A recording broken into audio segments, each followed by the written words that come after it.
Travis Wayne Goodsell. I'm going to do a video here in which you may not have thought of doing. I know definitely you haven't thought of the Jewish influences in the visions of Joseph Smith. I found out, I think it was at Rick's rather than in seminary, that Elijah coming to the temple along with the other people, Moses is often left out, that was on Passover. And there was a reason for that connected to the Jewish understanding of Elijah coming in the latter days, and the preparations and rituals involved with that symbolism of him coming in the latter days. And so, yeah, there's more, obviously, in the bicentennial that we're having now. If I put the right program up, about the second vision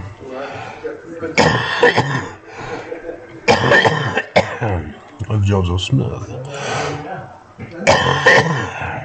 Oh, man. You did watch the video in which I've got the residue right here. It's the drug residue. It's similar to when a fire occurs in your household, the smoke is able to carry throughout the house and stick.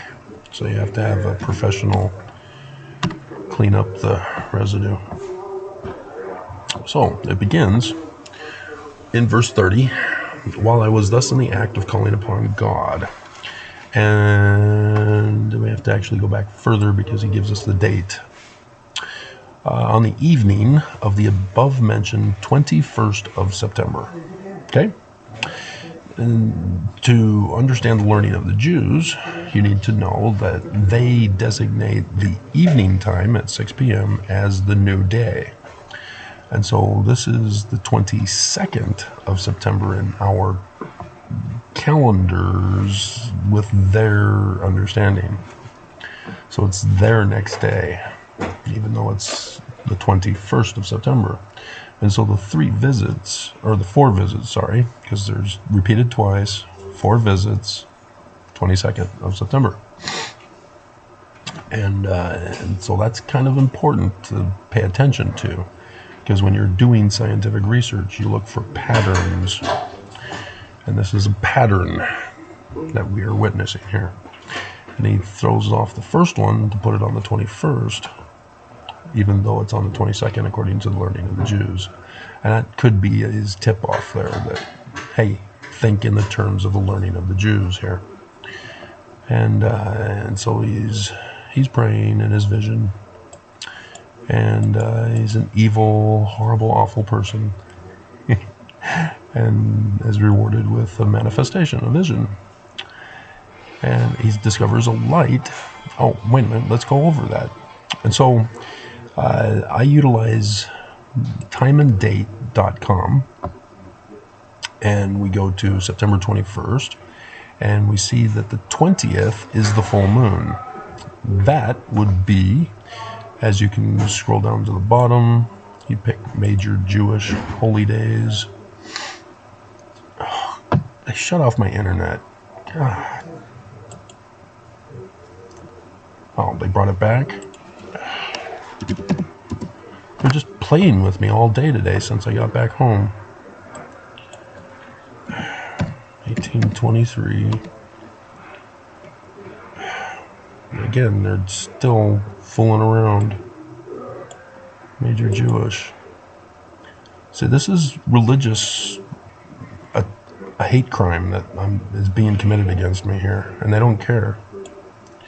And so the 20th is the full moon, and according to, it would be Sukkot. So we got to click on more Jewish. And so yeah, I've got to fix my connection here. Wait a minute, no, yeah, the first day of Sukkot, Feast of Tabernacles, the harvest. And so the 21st is the second day but it's in the evening, so it's the third day of the harvest. So that's interesting to pay attention to. And so you can follow that. I also use cgsf.org/dbeattie/calendar/question and ROMAN, and then equals, in this particular case, 1823, as it highlights the calendar as well as puts the holiday names at the bottom of the page as well, along with the Hebrew year for you at the top, with the comparison of the Roman calendar year.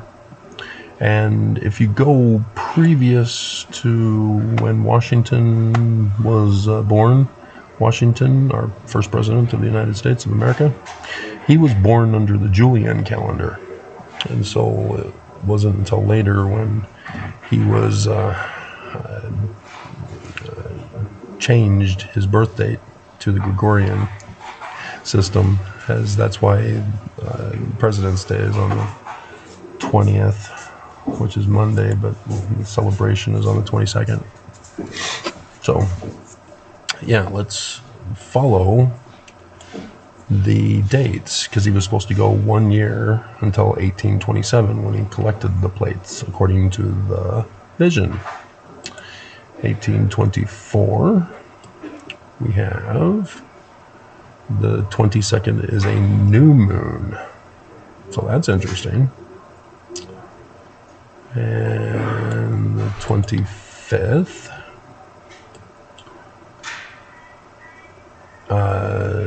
22nd is, I should have been checking for the 22nd on the 1825 is Yom Kippur, the Day of Atonement. And so let's go back to the 1824, and we'll go back to 26. 23rd is the New Year, and so it's the day before the New Year in 1824. Then we go to 1826. 1826. September 22nd is nothing, because October becomes the holy days with the New Year, Yom Kippur, and Sukkot, Feast of Tabernacles, Feast of Harvest. So 1827, this is when he gets it. This is the finishing of the whole pattern that I went over with you. Okay, September 22nd, again, it's the New Year. Rosh Hashanah. So, very curious. Now, let's do some fun stuff here for you with 2024. I should have done 2023 this year. It's the bicentennial year. Because, 2024 is too late. 8 April it ends. September 22nd is a first quarter moon. Let's see, September... it's in between the New Year and Day of Atonement. And so let's go to 2017. Why that year, Travis? Because that's the first year of the latter days, according to Revelation chapter 12. So September 21st, Rosh Hashanah, the New Year. First shall be last shall be first. So the 22nd is the first, or the second, or the second day of the year, New Year, according to the Jews. But that year, the 23rd is that sign of the heavens from Revelation 12. So that's cool. So you do need to be paying attention to this. It's not just with the one about Elijah coming. And so Then we discover light appearing in his room, increase until the room was lighter than at noonday. There's your Emmanuel reference. Emmanuel from Isaiah, who is the god Amun from the Egyptians, who is the sun at noonday. In their understanding, he's personified as the universal symbol of the sun. And he's defying the laws of physics because he's standing in the air. And like I said, it's vision. So if you're going to interpret this literally in any form, either for criticism or for belief, you're going to be wrong. And so he goes into detail to help us understand he's a mortal man. That he's not some spirit, that he's not some supernatural deity. And this is important because of the Jewish prophecy of the Christ from Deuteronomy 18:15 through 19. This is not Jesus, therefore. It is the learning of the Jews. And it's their understanding that their Christ is a regular mortal man who is going to come in the latter days. And so Joseph, being of the Jewish Kabbalists, is likewise personifying the Christ in this exact same manner. And his countenance truly like lightning. And so in Revelation 12 sign that is given to us by John, the man-child that is described there is Jupiter. Because Jupiter is the only planet that retrogrades for a period of a pregnancy time period in each of the constellations. And so we then know when the conception and the birth of Jupiter in Virgo would occur. And 23rd September 2017 is the birth. And so, yeah, back in November was the conception with the supermoon. So it was a 10-year period, actually. But we continue on. And so, yes, you need to know he's referring to the book of Revelation as well by referring to him as Jupiter in the symbolism of lightning, which is also Zeus, which is phonetically or pictorially the same as Yah, and technically and phonetically as well in Paleo-Hebrew. Semitic Hebrew is Babylonian captivity assimilation Hebrew. And that's why it's different than Paleo-Hebrew, and thus Greek and all sorts of other stuff. Okay. He said he was a messenger of Malachi, because that's what Malachi means in Hebrew, is messenger. And so this is important to know as well, because what is the prophecies in Malachi for the Jews concerning the latter days? That Malachi will also come. A messenger will come. And so, and his name was Nephi. It's not Moroni. They're wrong. Why is it Nephi? Because what was done to the Book of Mormon? In the Book of Mormon, we have 1st, 2nd, 3rd, 4th Nephi. And this was mostly because of the loss of the 116 pages, as it was Joseph Smith Sr. who had to rewrite them and put in 1st and 2nd Nephi. He's the one that was the Jewish Kabbalist and taught Joseph about it as well. But he was also the one responsible for finishing the Book of Mormon after the incident in 9/11, 1826. But we need to hurry up here because we're 15 minutes. It's time for dinner. And so, in the book, in the Old Testament, which is incorrectly called the Old Testament because it doesn't refer to the Testament of Jesus, it's the Tanakh.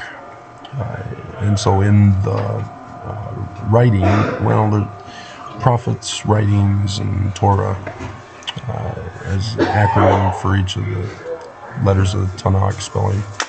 But in what's our understanding from the translation is 1st, 2nd Samuel, which Samuel in Hebrew is the name of God. And so Samuel, in the name of God, prophesying about the God for coming to America, which is all symbolic, if you're not catching on yet. It's apocalyptic literature as well as the book of Revelation, as this vision account is, as well as the Bible account. And I haven't put it in this video yet, but Joseph Smith refers to him as a Mormon, not just a mortal man.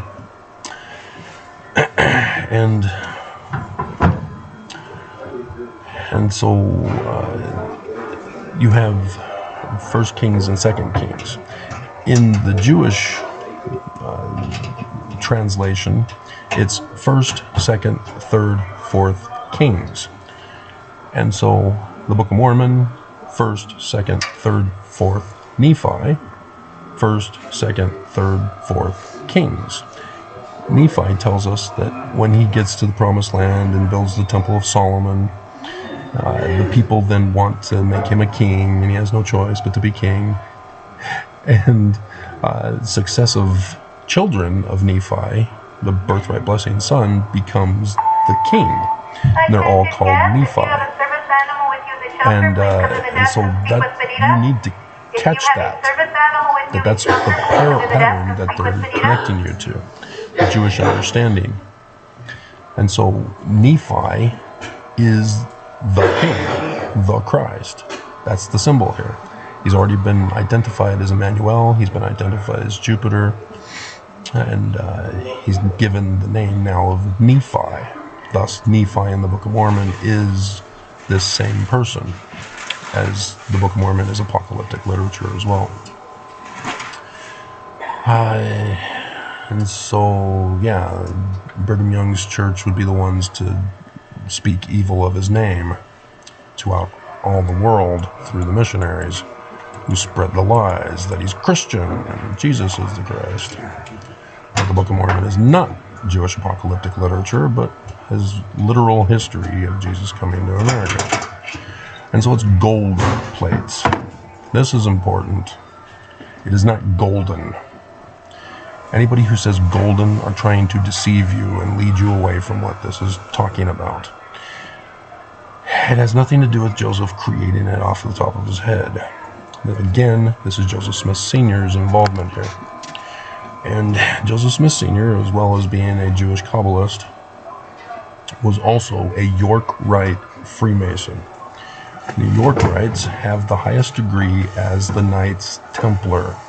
Friday the 13th, Holy Grail, which is the bloodline, the descendant from King David, as the Temple of Solomon is involved.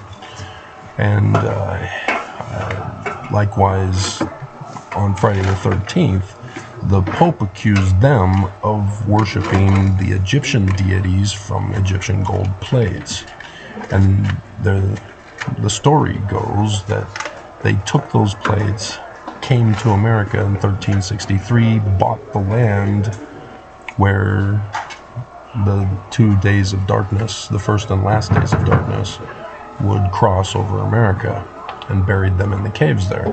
And so John Taylor speaks of Joseph talking about the cave of many plates. But you need to understand John Taylor's the bad guy. But he reveals things, just as Heber does in his Wikipedia page under Masonry. He knows and doesn't mention Joseph Smith Sr. at all, even though he says Sr. approved it. And then he talks about the Urim and Thummim, the 2 stones, and represents seers.